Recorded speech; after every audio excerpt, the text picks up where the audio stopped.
why Jesus called a man a fool.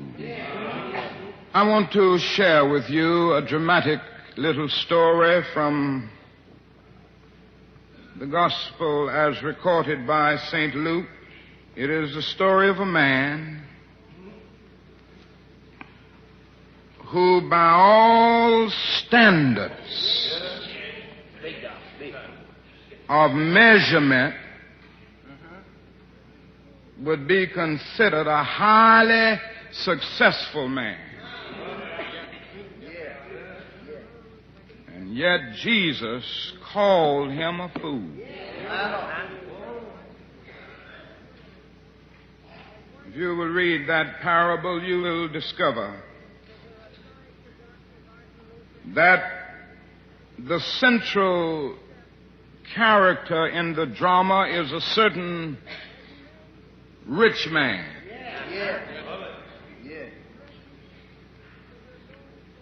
This man was so rich that his farm yielded tremendous crops. In fact, the crops were so great that he didn't know what to do. And it occurred to him that he had only one alternative, and that was to build some new and bigger barns so he could store all of his crops. This recording is briefly interrupted at this point. Take thine ease, eat, drink, and be merry. That brother thought that was the end of life. But the parable doesn't end with that man making his statement. It ends by saying that God said to him, "Thou fool." Not next year, not next week, not tomorrow, but this night. Thy soul is required of thee. And so it was, at the height of his prosperity, he died. Look at that parable. Think about it. Think of this man. If he lived in Chicago today, he would be considered a big shot. And he would abound with all of the social prestige and all of the community influence that could be afforded. Most people would look up to him because he would have that something called money. And yet a Galilean peasant had the audacity to call that man a fool. I'd like for you to look at this parable with me and try to decipher the real reason that Jesus called this man a fool. Number one, Jesus called this man a fool because he allowed the means by which he lived to outdistance the ends for which he lived. You see, each of us lives in two realms. The within and the without.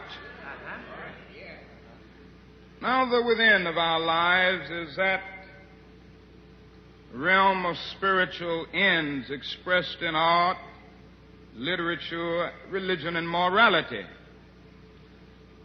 The without of our lives is that complex of devices, of mechanisms and instrumentalities by means of which we live. The house we live in, that's a part of the means by which we live.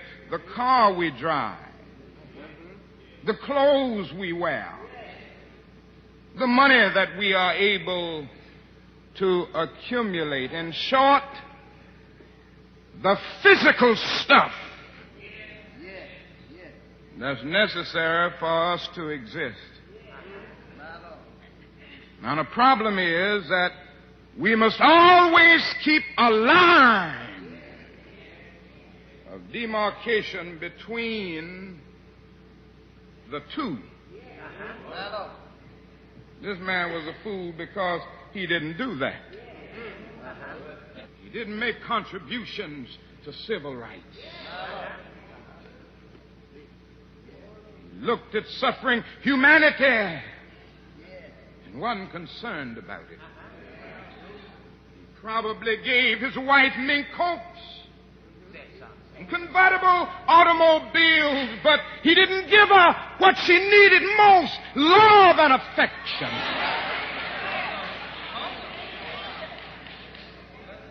He probably provided bread for his children, but he didn't give them any attention. He didn't really love them. And so this man justly deserved his title. He was an eternal fool.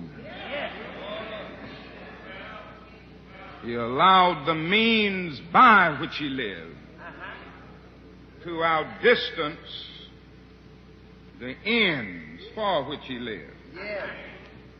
Now, number two, this man was a fool because he failed to realize his dependence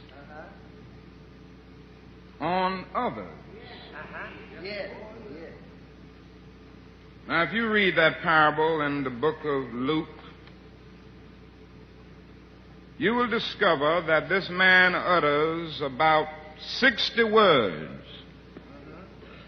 And do you know, in 60 words, he said I and my more than 15 times.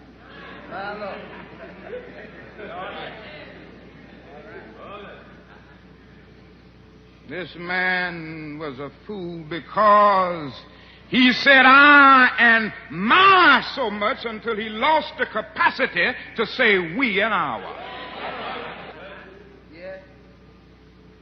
This man talked like he could build the barns by himself, like he could till the soil by himself.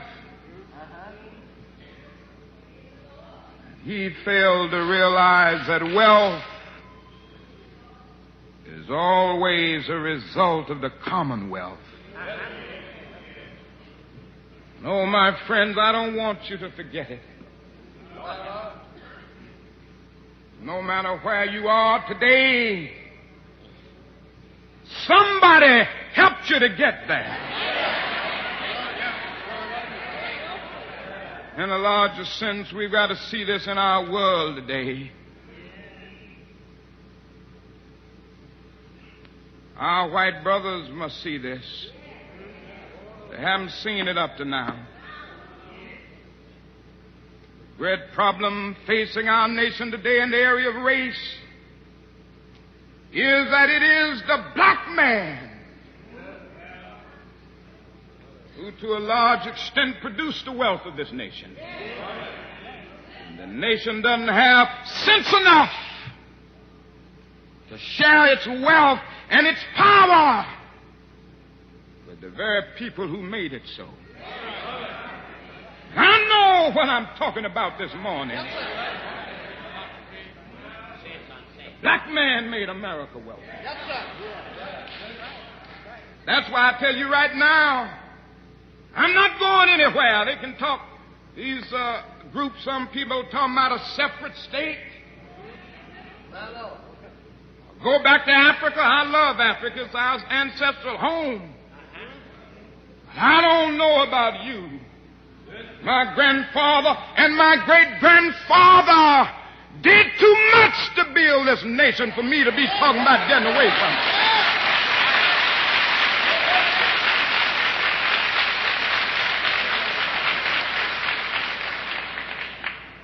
Before the Pilgrim Fathers landed at Plymouth in 1620, we were here. Before Jefferson etched across the pages of history The majestic words of the Declaration of Independence, we were here. Before the beautiful words of the Star-Spangled Banner were written, we were here. For more than 2 centuries, our forebears labored here without wages. They've made cotton king. With their hands and with their backs and with their labor. They built the sturdy docks, the stout factories, the impressive mansions of the South. And now this nation is telling us that we can't build. Negroes are excluded almost absolutely from the building trade. It's lily white. Why? Because these jobs pay $6, $7, $8, $9, and $10 an hour, and they don't want Negroes to have it.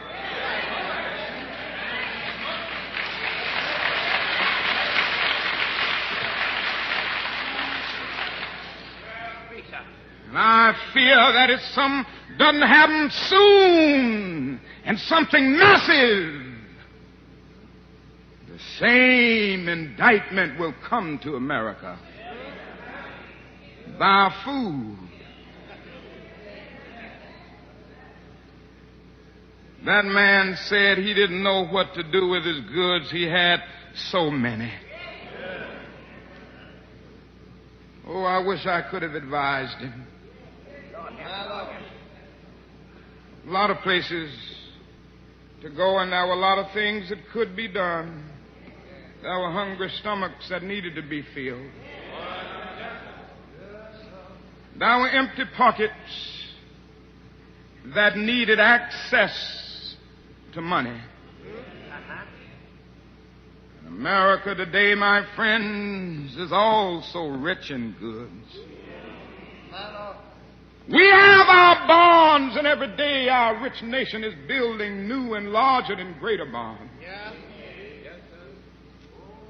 You know, we spend millions of dollars a day to store surplus food. But I want to say to America, I know where you can store that food free of charge. In the wrinkled stomachs of the millions of God's children in Asia and Africa and South America and in our own nation who go to bed hungry at night.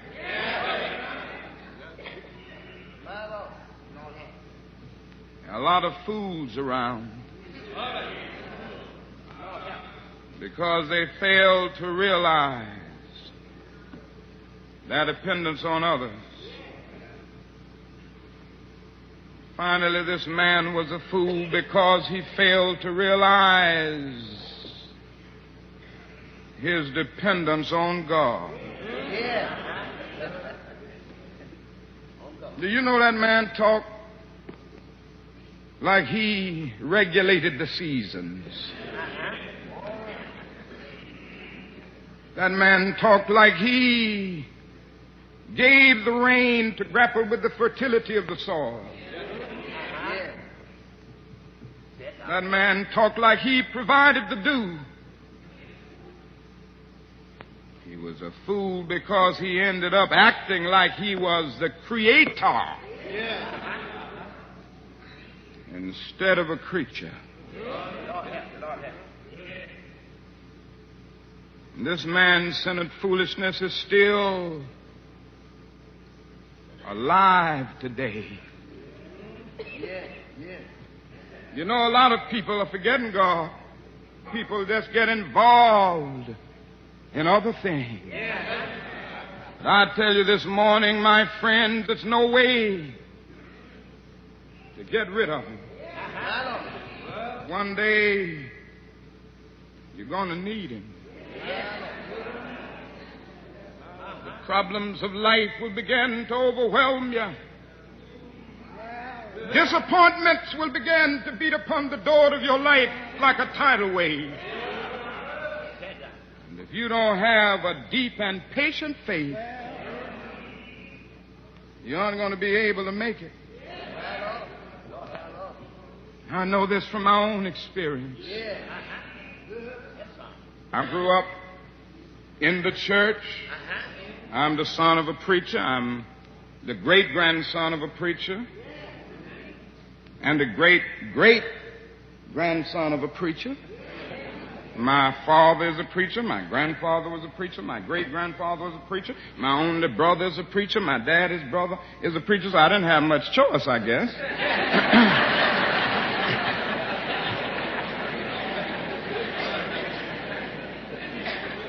But I had grown up in the church, and the church meant something very real to me, but it was a kind of inherited religion, and I had never felt an experience with God in the way that you must have it if you're going to walk the lonely paths of this life. One day, after finishing school, I was called to a little church down in Montgomery, Alabama. A year later, a lady by the name of Rosa Parks decided that she wasn't going to take it any longer. She stayed in a bus seat.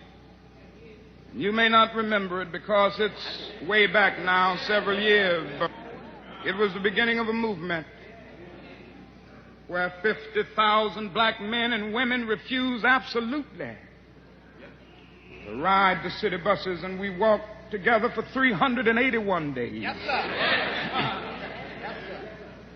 That's what we got to learn in the North. The Negroes have to learn to stick together. We stuck together.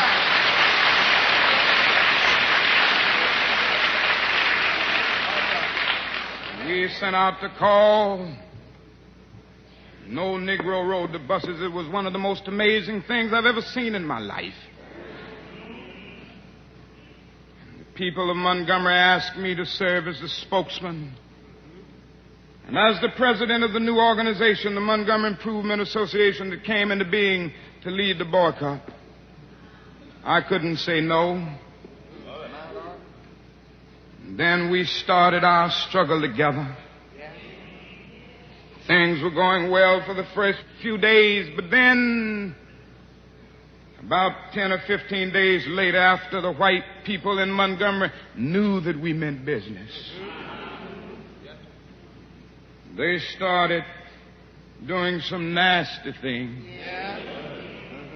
They started making nasty telephone calls, and it came to the point that some days more than 40 telephone calls would come in, threatening my life, the life of my family, the life of my children.